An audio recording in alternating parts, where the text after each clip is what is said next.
Tuhan firman-Mu ajaib, kekal meski gunung menghilang. Tiada huruf yang gagal, tak terpatahkan siasat. Hidup seperti-Mu ya Allah, lebih dari emas. Aku bersaksi kitab-Mu, kitab yang suci. Terdengarkan firman-Mu, hibur hati yang luka. Terangilah langkahku kemanapun ku pergi. Biarkanlah firman-Mu berkuasa atasku. Ubahkanku, bebaskanku, ku mau menyenangkan-Mu. Tuhan firman-Mu ajaib, kekal meski gunung menghilang. Ubah dan bebaskan aku, mau menyenangkan-Mu. Salam jumpa pemirsa terkasih, saya menyambut Anda sekalian dimanapun Anda berada dalam episode terbaru program studi harian kita, Semua Kitab Suci. Kita telah mencapai pelajaran kita tentang kitab-kitab perjanjian lama, kitab Ayub, pasal yang ke-10, 11, dan 12. Kita masih membahas penderitaan Ayub ketika dia menerima kata-kata yang berapi-api dan menyakitkan dari sahabat-sahabatnya. Dan dia juga mengucapkan kata-kata yang berapi-api dan menyakitkan melawan Tuhan dan sahabat-sahabatnya. Akhir dari episode sebelumnya adalah pertanyaan yang diajukan Ayub. Tidak ada wasit di antara kami yang dapat memegang kami berdua. Dia menganggap dirinya sebagai lawan Tuhan dan Tuhan sebagai lawannya. Keduanya membutuhkan perantara untuk pergi bersama ke pengadilan. Hari ini kita akan mengetahui reaksinya. Apa yang akan Ayub katakan? Bagaimana sahabat-sahabatnya berbicara dengannya? Bagaimana dia akan berbicara dengan Tuhan? Tetap bersama kami di episode ini agar tahu bagaimana keadaan dari Ayub. Izinkan saya menyambut tamu kehormatan kami di studio, para hamba Tuhan, Dr. Fayez Fuad, selamat datang. Terima kasih. Dr. Adil Habib, selamat datang. Terima kasih Saudara Juga Ayat. para hadirin yang telah bergabung di studio, selamat datang. Dr. Fayez, saya akan membacakan beberapa ayat di pasal 10, kemudian kembali untuk bertanya. Ayub berkata, aku telah bosan hidup. Aku hendak melampiaskan keluhanku, aku hendak berbicara dalam kepahitan jiwaku. Aku akan berkata pada Allah, jangan mempersalahkan aku, beritahukanlah aku mengapa engkau berperkara dengan aku. Apakah untungnya bagimu mengadakan penindasan, membuang hasil jeripayah tanganmu, sedangkan engkau mendukung rancangan orang fasik? Apakah engkau mempunyai mata badan, samakah penglihatanmu dengan penglihatan manusia? Apakah hari-harimu seperti hari-hari manusia? Tahun-tahunmu seperti hari-hari orang laki-laki, sehingga engkau mencari-cari kesalahanku dan mengusut dosaku, padahal engkau tahu bahwa aku tidak bersalah dan bahwa tiada seorang pun dapat memberi kelepasan dari tanganmu. Ayat 18, mengapa engkau menyebabkan aku keluar dari kandungan? Lebih baik aku binasa sebelum orang melihat aku. Maka aku seolah-olah tidak pernah ada. Dari kandungan ibu aku langsung dibawa ke kubur. Bukankah hari-hari umurku hanya sedikit? Biarkanlah aku, supaya aku dapat bergembira sejenak, sebelum aku pergi dan tidak kembali lagi ke negeri yang gelap dan kelam pekat.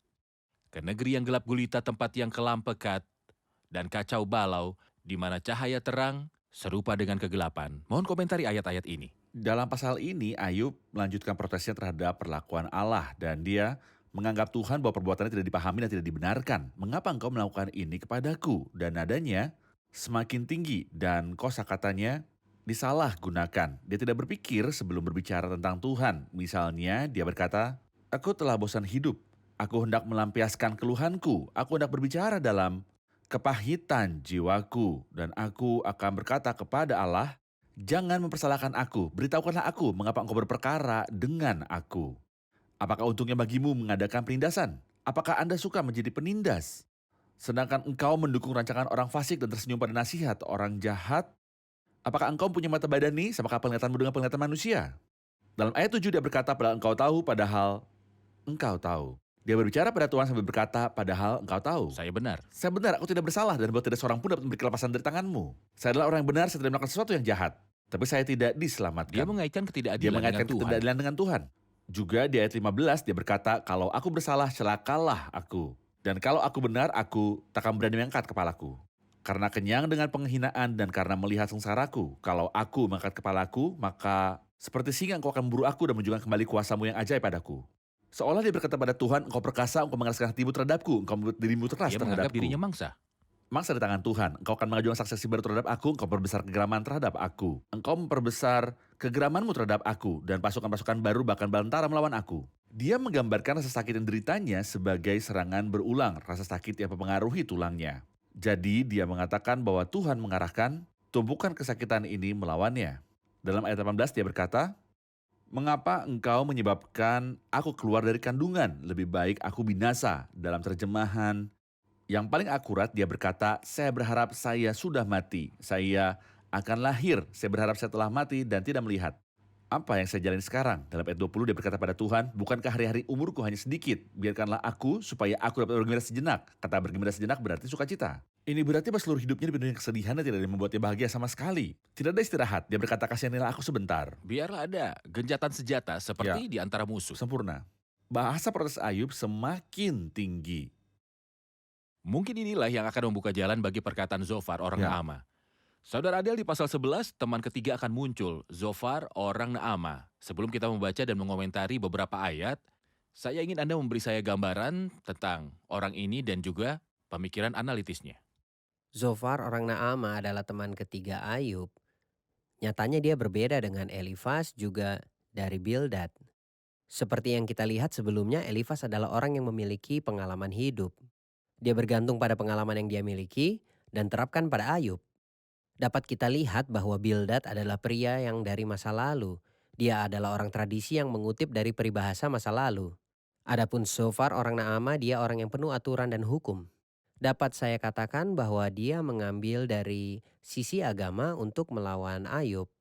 Di sini kita lihat di ayat-ayat berikutnya, dari ayat 1 sampai 5, Zofar berbicara kepada Ayub seolah-olah atas nama Tuhan. Katanya dalam ayat yang kelima, "Tetapi mudah-mudahan Allah sendiri berfirman dan membuka mulutnya terhadap engkau. Selama dia tidak Saya akan berbicara, berbicara atas saya namanya. akan berbicara seolah saya adalah juru bicara Tuhan." Banyak orang hari-hari ini berbicara atas nama Tuhan, Allah. benar. Benar. Kita rehat sejenak dan kembali untuk melanjutkan pelajaran. Pemirsa terkasih, kami akan segera kembali setelah rehat.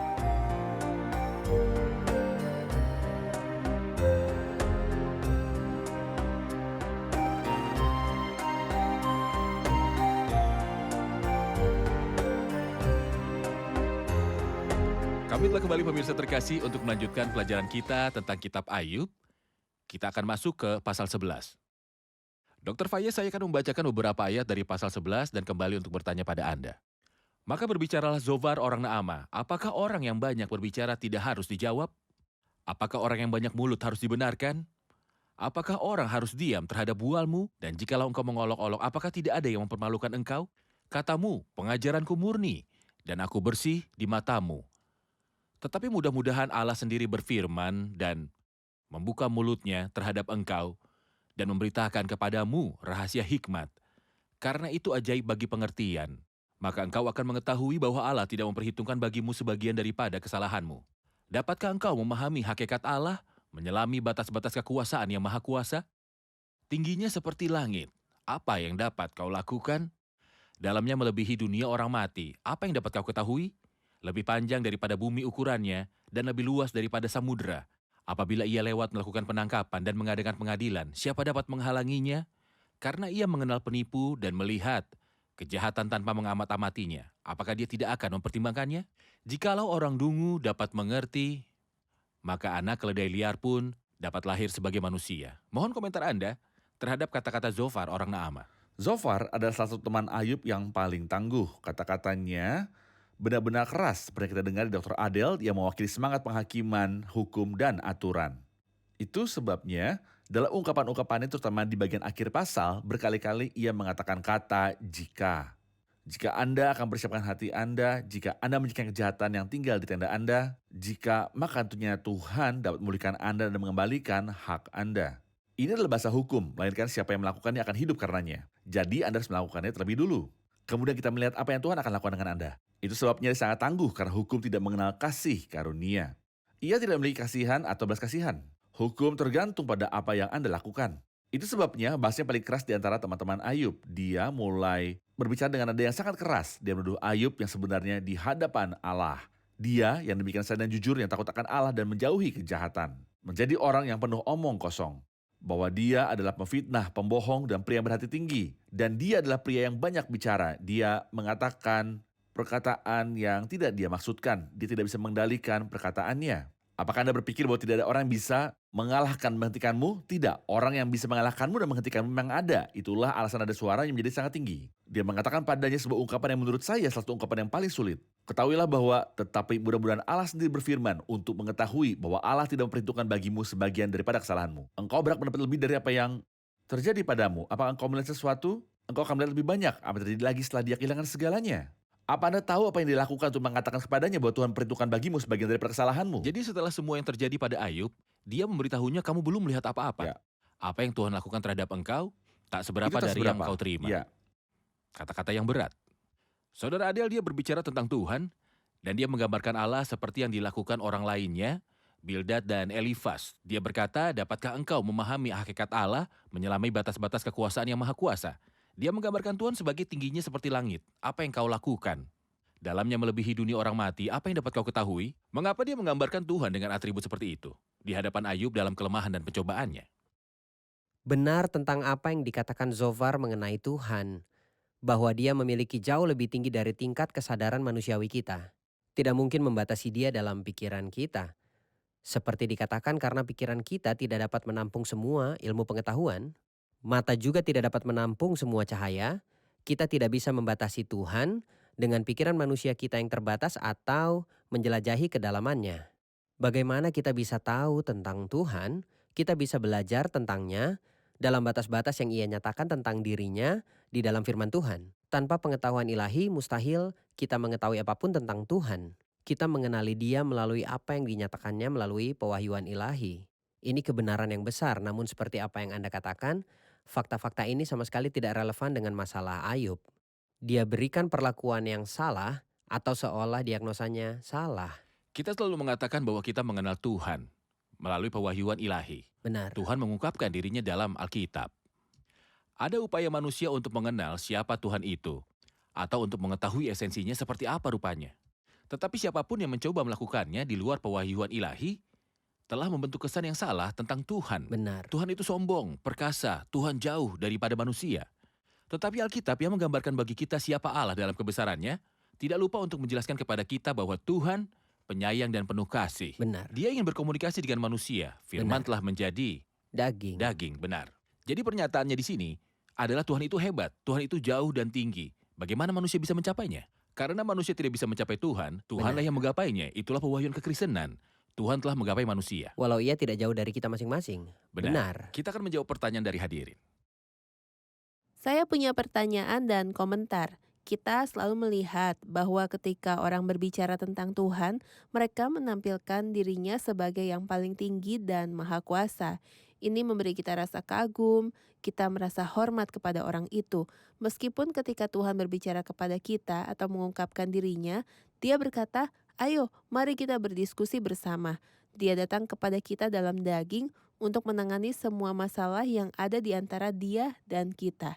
Jadi sampai kapankah beberapa pendeta dan pemimpin akan membuat kita merasa seperti ini dalam persekutuan kita? Kita ingin menangani masalah ini yang membuat orang tersandung dan mundur dalam hubungan mereka dengan Tuhan mereka. Seolah-olah itu adalah nasihat bagi mereka yang berbicara tentang Tuhan. Baik mereka pendeta, pemimpin, konselor, penatua, ataupun pelayan Tuhan. Apa yang akan Anda katakan kepada siapapun yang berbicara atas nama Tuhan? Saya ingat bahwa tidak seorang pun yang pernah melihat Allah. Tetapi anak tunggal Allah yang di pangkuan Bapa, dialah yang menyatakannya. Salah satunya yang dapat mengungkapkan kepada kita semua sifat Tuhan dan apa yang ada di dalam hatinya, dan bagaimana Tuhan bukan hanya memiliki kuasa, keadilan, kekudusan, tapi juga belas kasihan, anugerah, dan kasih. Satu-satunya yang dapat mengungkapkan kepada kita semua sifat Tuhan adalah Tuhan Yesus Kristus. Tanpa benar-benar mengenal Tuhan Yesus Kristus, manusia hanya memiliki gagasan yang ambigu tentang Tuhan. Dia tidak mengenal Tuhan sebagaimana adanya. Sempurna. Sekali lagi seperti yang selalu kita bahas, bahwa masalah sahabat-sahabat Ayub adalah mereka memperkenalkan fakta yang benar 100%. Tetapi tidak relevan dengan kasusnya. Ayub tidak perlu tahu lebih banyak tentang kuasa Tuhan, sebanyak yang dia butuhkan untuk mengenal Tuhan yang lembut dan pengasih yang ada di pihak manusia.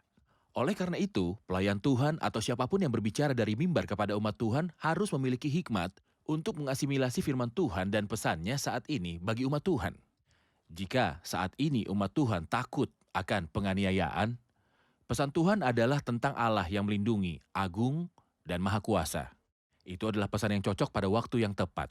Jika orang-orang di hadapan saya mengalami kegagalan dan lelah atau mereka merasa tidak mencapai Tuhan, pesan untuk mereka menurut hikmat ilahi adalah bahwa engkau tidak dapat mencapai Tuhan, tetapi dari sisi lain, Tuhan tidak hanya besar tetapi juga bisa menjangkau manusia. Dia penyayang, datang kepada kita, bersimpati dan membantu kita. Jadi pendeta bijak yang dekat dengan Tuhan tahu bagaimana menerima firman yang tepat pada waktu yang tepat, untuk orang yang tepat, dengan cara yang benar. Ini adalah tanggung jawab masing-masing pelayan Tuhan sebelum berbicara kepada orang-orang dari mimbar. Dia harus bertanya kepada Tuhan, apa pesan yang ingin engkau sampaikan kepada orang-orang ini sekarang? Penata layanan yang setia dan berhikmat yang memberi makanan pada musim yang seharusnya. Saya ingat ungkapan yang selalu dikatakan orang bahwa orang mengenal Tuhan dengan logika. Mereka mencoba untuk mengenal Tuhan dengan pikiran manusia mereka. Saya ingat ada sebuah wadah untuk inspirasi yang disebutkan dalam Amsal 30 namanya Agur bin Yake. Katanya kepada mereka yang mengerti yang membayangkan, mereka bisa memberikan gambaran yang mereka sukai tentang Tuhan. Jadi dia memberitahu mereka, menurutmu saya akan menanyakan 4 pertanyaan sederhana yang akan menguji IQ Anda dan pengetahuanmu tentang Tuhan. Siapakah yang akan naik ke surga lalu turun? Siapa yang telah mengumpulkan angin dalam genggamannya? Siapa yang telah bungkus air dengan kain? Siapa yang telah menetapkan segala ujung bumi? Siapa namanya dan siapa nama namanya? anaknya? Engkau tentu tahu. Pergi dan tanyakan siapapun di dunia, temukan orang yang paling jenius. Dan tanyakan padanya apakah dia bisa menjawab pertanyaan-pertanyaan ini. Inilah kuis sederhana, biarkan dia memberitahumu. Seperti apa Tuhan? Dia akan menjawab, aku tak tahu, bagaimana kita bisa tahu? Agur bin Yake berkata, semua firman Allah adalah murni, ia adalah perisai bagi orang-orang yang berlindung padanya. Dan jangan menambahi firman-Nya supaya engkau tidak ditegurnya dan dianggap pendusta. Itu berarti bahwa apapun yang ingin Anda ketahui tentang Tuhan, Itu ada itu dalam ada dalam pewahyuan pewahyuan ilahi. ilahi. Apa pewahyuan ilahi itu? Siapa yang dibicarakan? Ia bicara tentang Tuhan Yesus Kristus yang datang mengungkapkan Tuhan kepada kita. Tapi ketika kita mencoba memahami urusan Tuhan dengan pikiran kita dan mencoba memikirkan seperti apa dirinya, apa yang ia lakukan. Tidak, berhati-hatilah. Ini bukan berarti bahwa urusan Tuhan bertentangan dengan logika.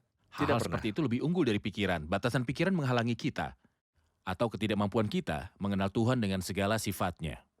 Karena dia lebih unggul dari pikiran kita menerima apa yang diwahyukan kepada kita tentang sifat dan dirinya dalam Alkitab dan melalui Kristus yang datang untuk memberitahu kita tentang siapakah Tuhan itu. Ya. Benar begitu? Sampai Tuhan berbicara, aku mengabaikan siapa dirimu. Saya tidak tahu siapa Anda sebenarnya sampai Anda berbicara dan mengekspresikan Firman diri. itu adalah Aku- Kristus.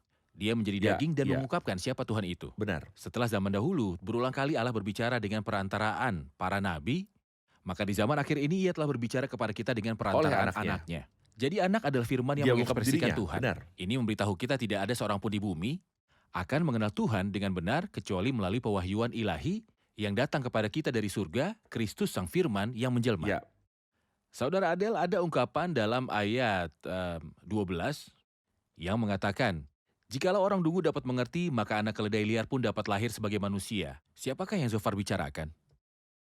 Saat Zofar berkata maka anak keledai liar pun dapat lahir sebagai manusia, tentu ia bermaksud menghina Ayub dengan keras. Namun jika kita mengambil frase yang sama, saya dapat katakan bahwa ini berlaku untuk setiap orang berdosa yang hidup jauh dari Tuhan. Ketika anak keledai liar lahir sebagai manusia, keledai liar dibedakan dengan kebodohan, pemberontakan yang kuat, dan impulsif. Itulah keledai. Itu adalah Ya. keledai liar, ia dungu, bodoh, memberontak, dan impulsif. Saya pikir orang berdosa yang hidup dalam dosa-dosanya punya karakter yang sama. Dungu, bodoh, tidak punya hubungan dengan Tuhan. Orang bebal berkata dalam hatinya tidak ada Allah. Mereka rusak dan melakukan hal-hal yang menjijikan.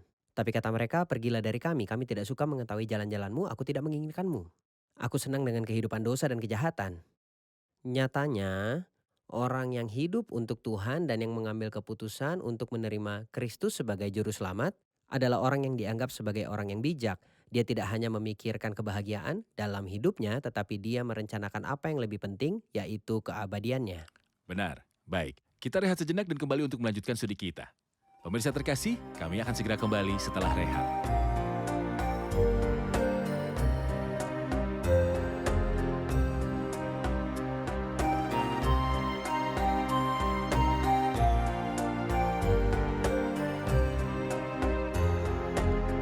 Kami Baiklah kembali pemirsa terkasih untuk melanjutkan pelajaran pasal 11 dalam kitab Ayub.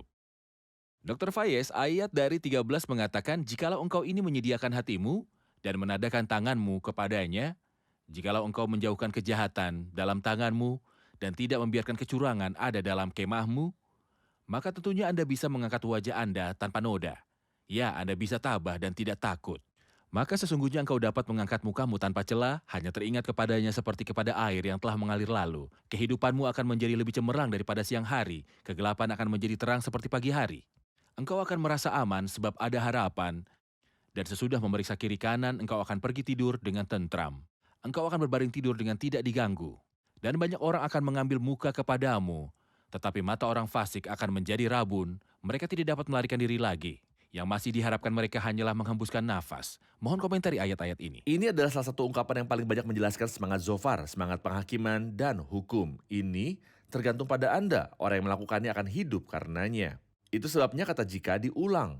Jikalau engkau ini menjadikan hatimu dan menadakan tanganmu kepadanya, jikalau engkau menjauhkan kejahatanmu dalam tanganmu. Ini sama sekali tidak berlaku pada Ayub karena dia tidak bersalah dan jujur. Dia bukanlah seorang penindas. Tuhan bersaksi tentang ini. Dia akan berkata di pasal 31, saya tidak pernah menindas siapapun dan Roh Kudus menyetujui itu. Tetapi bahasa hukum adalah orang yang melakukannya akan hidup karenanya. Jadi jika Anda melakukan hal ini, Tuhan mungkin melihatmu dan memberkatimu. Dia berbicara tentang 3 berkat. Berkat yang terkait dengan masa lalu, berkat yang terkait dengan masa kini, dan satu yang berhubungan dengan masa depan. Adapun berkat yang berhubungan dengan masa lalu, engkau akan melupakan kesusahanmu, engkau akan melupakan rasa sakit yang engkau alami. Adapun berkat saat ini, hidupmu akan lebih cerah dari siang hari. Engkau akan tercerahkan dan kegelapan berubah menjadi pagi. Adapun masa depan, engkau akan memiliki harapan, tapi kecuali engkau mengubah dirimu sendiri. Dan bertobat dari apa yang engkau lakukan. Menggunakan bahasa Yosua atau bahasa Tuhan kepada Yosua, ada barang-barang yang dihususkan tengah-tengahmu, Ayub. Singkirkan hal terkutuk agar Tuhan dapat menyelesaikan masalahmu. Kemudian Tuhan akan memberkatimu. Tentu saja ini adalah bahasa yang sangat sulit. Ini tidak berlaku untuk Ayub sama sekali. Jika saya mengubah bahasa ini dan berkata, saya akan berbicara atas nama Zofar, tetapi saya akan mengubah metodenya. Saya tidak akan mengatakan jika Anda melakukan ini dan itu, tetapi saya akan mengatakan kepada manusia, pada umumnya jika Anda menerima Kristus sebagai juru selamat hidup Anda, dan Anda mengandalkan karya penebusannya di kayu salib dengan sepenuh hati, dan bagaimana hal ini akan digenapi dalam hidup Anda, dia akan aman dan tidak ada yang akan membuatnya takut karena ada harapan. Dia akan mengingat kesengsaraan sebagaimana air telah berlalu. Jika Anda dapat mendorong orang percaya, ketika mereka menerima Kristus, bagaimana kehidupan mereka Setiap nantinya? orang mengandalkan Kristus dan percaya kepadanya dan datang pada Kristus dalam iman dan pertobatan. Kristus memberinya semua berkat ini sebagai hadiah. Adapun masa lalu, semua dosa kita akan diampuni dan akan dibuang ke kedalaman laut. Tuhan tidak akan mengingat mereka sedikit pun. Karena dia membayar harga di kayu salib, dia membayar penilaian mereka. Tidak ada penghukuman bagi mereka yang ada di dalam Kristus. Adapun saat ini mata kita menjadi tercerahkan. Kita akan menikmati terang dari kehidupan kekal. Adapun masa depan, saya tahu siapa yang saya percayai. Saya tahu bahwa Tuhan akan datang dan membawa saya bersamanya untuk kekekalan. Semua masalah masa lalu sekarang dan masa depan akan berakhir. Selain apa yang dikatakan Saudara Fayez, kata-kata luar biasa tentang berkat-berkat di masa lalu, sekarang dan masa depan, saya dapat katakan bahwa ada berkat instan. Saat dikatakan dalam ayat 15, maka sesungguhnya engkau dapat mengangkat mukamu tanpa celah. Jawaban Tuhan atas doa adalah berkat yang luar biasa, yang dinikmati seorang pendosa begitu dia bertobat dan menikmati hubungan dengan Tuhan, Tuhan menjawab doanya. Saya akan membaca beberapa ayat, kemudian saya meminta komentar Anda. Alih-alih jikalau engkau ini menyediakan hatimu, tetapi saya akan mengatakan jika Anda Ya. menerima Kristus dan mengandalkan karya penebusannya, apa yang akan terjadi? Saya akan mengatakan jika Anda menerima Kristus sebagai juru selamat pribadi, dan Anda mengandalkan karya penebusannya dengan kasih karunia, maka hasilnya adalah pasti Anda bisa mengangkat wajah Anda tanpa celah. Bahkan engkau akan melupakan kesalahanmu.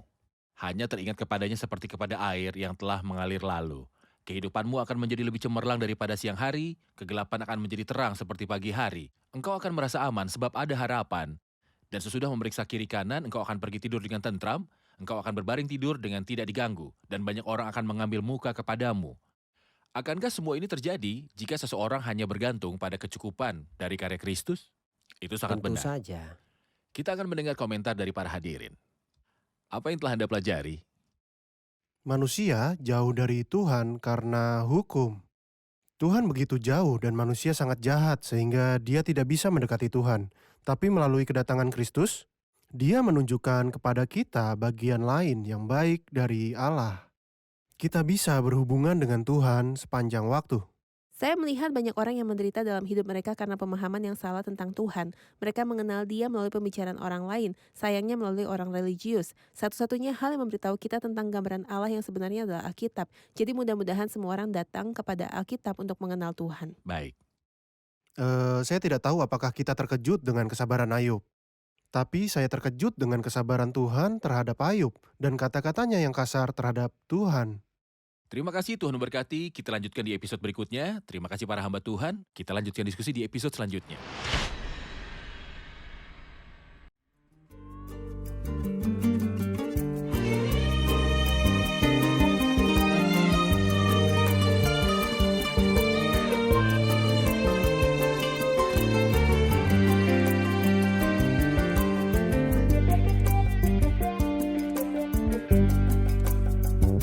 قادر أشوف حضنك مخبيني في ضعفي وكل خوف. قادر أشوف قلبي الصغير وانت شايله على الكفوف. قادر أشوف حضنك مخبيني في ضعفي وكل خوف. قادر أشوف قلبي الصغير وانت شايله على الكفوف.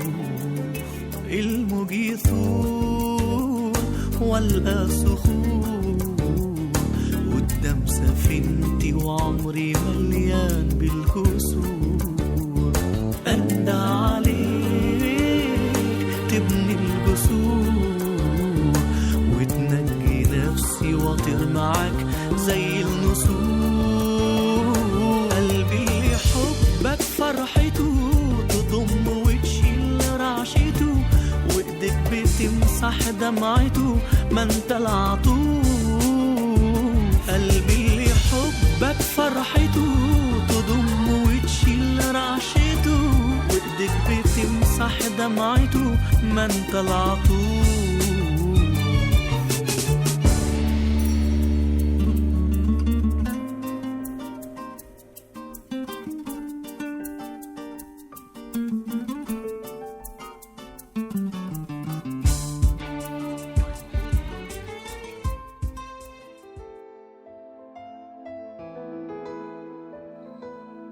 Tuhan firman-Mu ajaib, kekal meski gunung menghilang. Tiada huruf yang gagal, tak terpatahkan sia-sia. Hidup seperti-Mu ya Allah, lebih dari emas. Aku bersaksi kitab-Mu, kitab yang suci. Perdengarkan firman-Mu, hibur hati yang luka. Terangilah langkahku kemanapun ku pergi. Biarkanlah firman-Mu berkuasa atasku. Ubahkanku, bebaskanku, ku mau menyenangkan-Mu. Tuhan firman-Mu ajaib, kekal meski gunung menghilang. Ubah dan bebaskan aku.